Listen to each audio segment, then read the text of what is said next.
Howdy folks, and welcome back to World of Tanks with Uncle Lime. Today we're going through the new crew skills in patch 2.2 in World of Tanks. This is currently in the common test, so it's open to everybody. You can download, install it, and play it and test these crew skills out. The reason we're going through these is apparently this is the final iteration of the crew skills update, which was originally introduced in 2.0. Wargaming have now basically gone ahead and given us 10 more skills to play with, 2 for each kind of crew member. So we're going to go through those today. We're going to take a look at them, and then at the end of the video I'm going to give them a 0 to 5-star rating, just basically based on my opinion and whether they're actually worth it. So let's just jump straight into it. Okay, so first one, under Commander, we've got 2 new skills. We've got one called Hold the Line, and we've got one called Stay Sharp. So let's take a look at Hold the Line first. So Wargaming have said that when fully trained, increases the crew efficiency bonus by 5% while the enemy team has at least 3 more vehicles in battle than yours. So, for example, you're basically down, potentially in a snowball game. We're all very used to that nowadays. This is when this crew skill could potentially come into play, I suppose. Like I say, it feels like Wargaming's trying to prevent those snowballs here. Whether it's going to help is another question. I mean, 5% is 5%. All right, we'll take it. But really, at the end of the day, is that going to have a significant difference? The question would be, if it's only you that has that skill, probably not. If it's the whole team that has that skill, probably yes. This skill probably is only for random battles as well, I would imagine. For the people who are playing skirmishes, clan wars, that sort of stuff, this skill probably isn't going to be useful at all, because you're either in 7v7s, 10v10s, 15v15s, vice versa. But, if you're on the losing foot, you've generally lost anyway in that sort of game. So, I mean, as you can see by the diagram and the animation they're giving us there, if, as I say, you're down, then it's going to buff everything on your tank, from firepower to concealment to spotting. So, I guess for a light tank late game, it could potentially be really useful. Same as for heavy tanks, for example. If you are trying to hold a flank or you're trying to push a flank and you are a couple of men down, this could potentially turn the tide on certain situations. But I think it's going to be very situational. And it's going to be very, very kind of limited to the impact it has. Next one is Stay Sharp. So again, we're on the Commander. So this is the second one for the Commander skill. Stay Sharp. Essentially, when it's fully trained, it's going to increase the crew efficiency by 5% again, probably seeing a theme here, for 15 seconds. Now, this is the interesting bit, after using a first aid kit. So it allows the first aid kit to be used even if no crew members are injured. So effectively, what this is doing is you're now able to use a med kit to buff the statistics of your crew and your tank for a small portion of time. This is probably going to be useful for vehicles like artillery, I would imagine. And you can use, thanks to Quickie Baby for this, as he's tested this. I'll leave his video in the comments below, in the description below. He's tested this out on the common test to see if you can stack medkits and be able to obviously stack that 5%. It's been found out that you can't. You can take 2 medkits in, so you could potentially, use your large medkit for this buff, and then after the buff, you use a small medkit. So your buff is essentially double the length. It won't stack though. You can only use one at a particular time. So thank you very much for testing that, Quickie Baby. Much appreciated. Yeah, this is potentially going to be good for platoons. scenarios like clan games, like skirmishes, where your team's going to want to get the edge during a fight. Best example is like pushing Banana Road on Himmelsdorf. If you've got a group of heavies, all of you could use this at the same time, like if you're in a platoon or in a skirmish, and you could potentially utilize that to get the edge over the opponent to then win that situational engagement.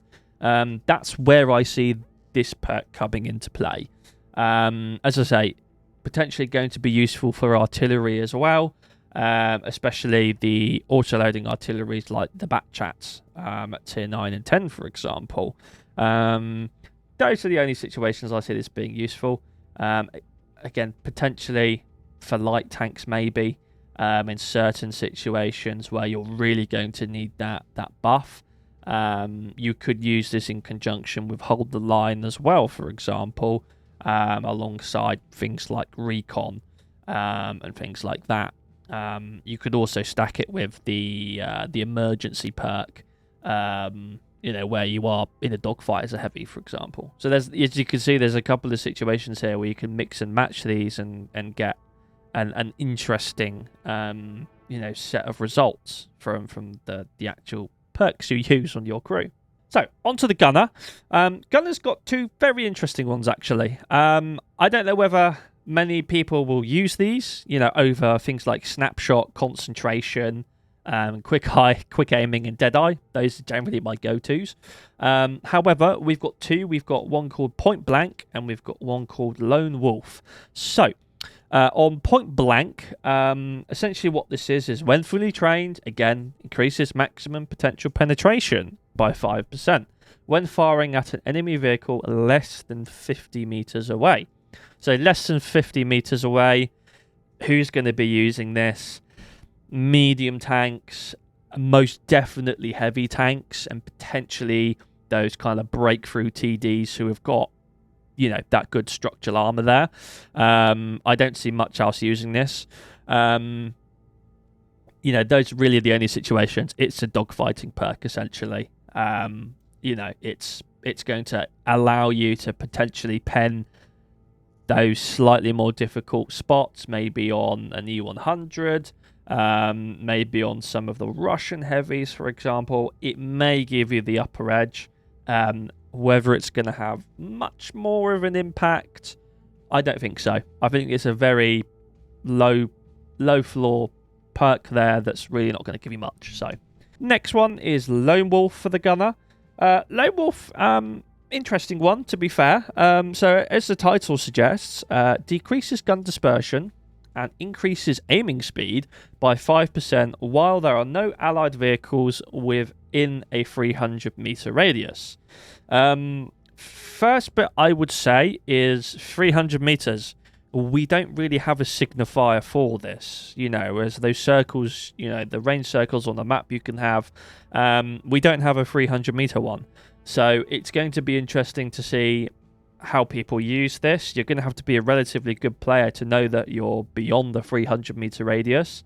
Other than that, it's going to be those sniper TDs that use this perk. If you're a sniper TD, I would 100% use this, because it's effectively going to be active all of the time. You should be outside of a 300 meter radius range if you are in a sniper TD, because you're going to have no armor and you're going to get spotted very easily. So it's definitely going to be worth taking this. I say it's going to be good for those TDs. It potentially could be good for some sniper mediums as well. Late game, where actually combined with, for example, the commander ones like Stay Sharp and Hold the Line, you could utilize this as well, which is going to give you that additional buff which you might need. Especially in those tight engagements where you might not have much HP left, so you're going to need these shots to count, for example. So it's going to be an interesting one to see how this turns out. Next, onto the driver. Again, we've got two for the driver as well. We've got one called Field Support, and we've got another one called Bulletproof. Again, these two, I don't know how these are going to impact the game. They're pretty minimal, to be honest with you. I I wouldn't recommend taking either of these. Field support increases suspension repair speed by 15% at distances of less than 50 meters from allied vehicles. So, for example, if you're a heavy tank, this could potentially make the fights a little more diverse, and potentially might sway the battle. But I really don't think it's going to make much of a difference. Might be helpful for some of those TDs, like the E3 or the E4, with those big tracks, not much armor, kind of at the lower plate. Jaegerus, for example, or even those Chinese heavies, the Japanese heavies, at high tier. Again, I don't see this making much difference, to be honest with you. Next, we've got Bulletproof. So this one, when fully trained, again, increases the crew efficiency bonus by 5%. If the amount of damage you block exceeds your vehicle's initial hit points. So, again, heavy tanks, potentially. You're going to be running like HP, you're going to be running those equipment pieces where you're going to be increasing your HP anyway. I could see potentially some tanks that can get hold down behind objects might be able to utilize this. And then you could potentially utilize this in a way in skirmishes, for example, where, you have got hold down.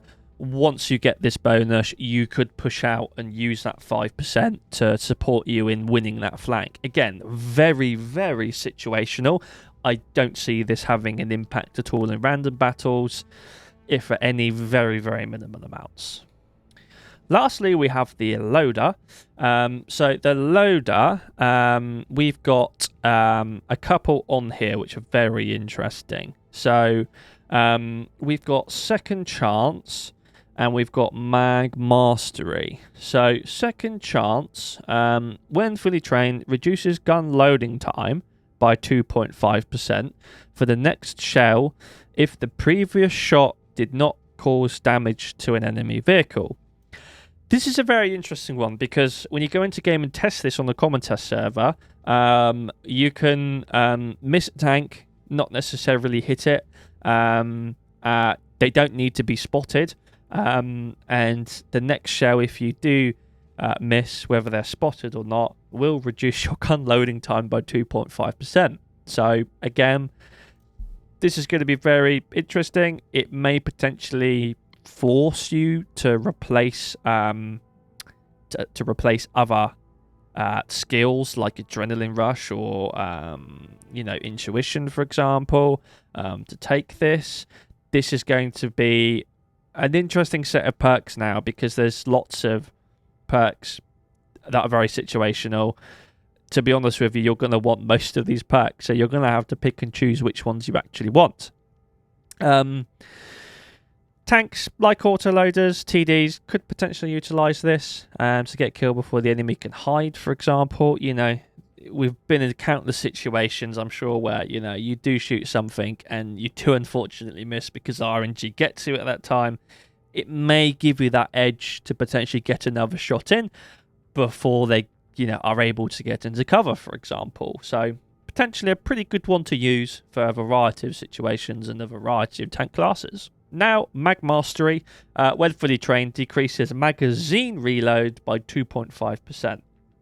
Yeah, very interesting. So I think this is going to have to be an essential perk for basically any autoloader. Decreasing the magazine reload time by 2.5%, as you can see in the animation here, is huge. It's a huge buff on top of the already pre-existing buffs you can get. This is going to have to be a must for all autoloaders. It should be taken over any skill before you do train any of the others. Even, to be honest, Brothers in Arms, some people could argue that. But yeah, it's essentially a buff to autoloaders. And if you're not taking this, what are you doing? You should definitely be taking Mag Mastery. And before I forget, we've also got the Radio Operator. So Radio Operator gets Battle Tempered and Threat Search. These two are probably some of the best ones Wargaming have actually come out with. So, battle tempered, when fully trained, each time the vehicle is stunned, it decreases the negative effect of stunning by 7.5%, up to a maximum of 30%. So this is going to reduce the penalty you receive when you're stunned over and over. So it's going to reduce the amount of time the stun impact, impacts you essentially. For example, tank reload. You are a heavy tank on the heavy flank fighting.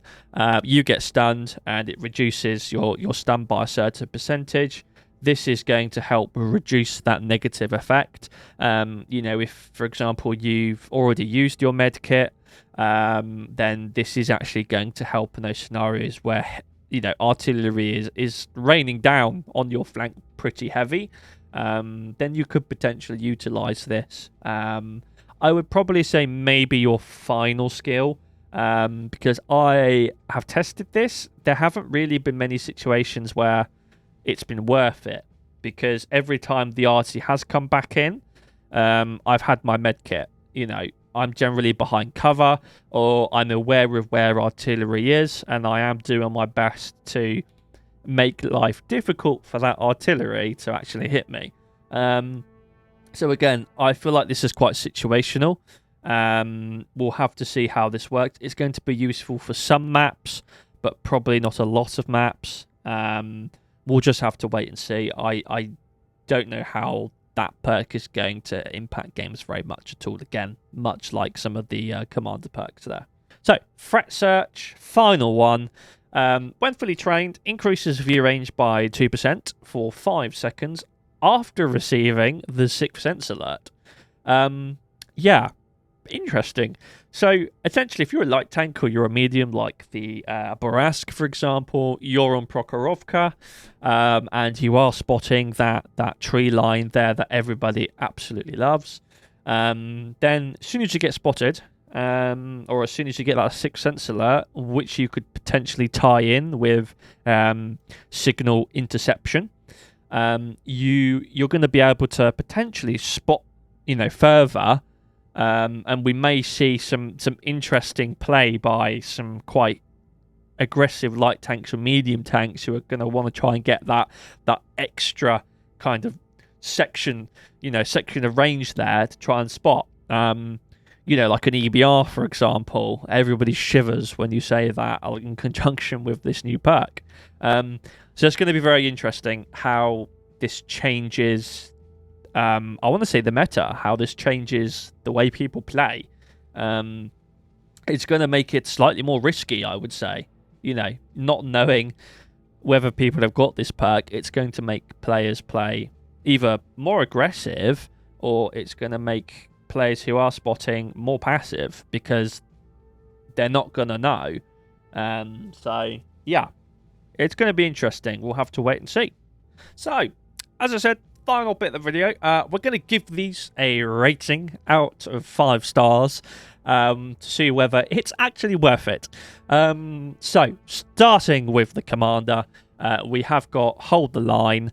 Hold the Line, I'm saying probably 3 stars. We're giving it 3 stars just on the fact that it is going to be useful in certain situations, but I feel like it's going to have to be that a lot of your team are going to have this to actually make a significant impact. Stay Sharp, I'm going to give that a 4 star. I actually think that's potentially going to be useful, at least for me, and for a variety of situations. For the Radio Operator, Battle Tempered, I'm giving it a 2 star.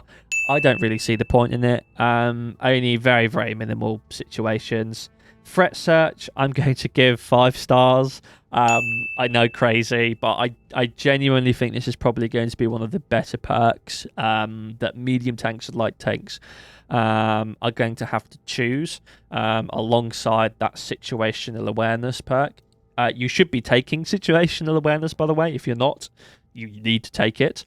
So yeah, it's going to be very interesting how people build their crew setups from now on. Onto the gunner, point blank, I'm going to say this is probably going to get a 3-star as well. Lone Wolf, I'm going to say this is probably going to get a 4-star. I feel like Lone Wolf is actually going to be quite useful, and I'm definitely going to be picking up Lone Wolf in a lot of my crews and tanks. For the loader, we've got Second Chance and Mag Mastery. Second Chance, I'm going to probably give this a 3-star, maybe 3.5 if I'm, being generous. Mag Mastery, 5 stars. You're going to have to take this if you're an auto loader.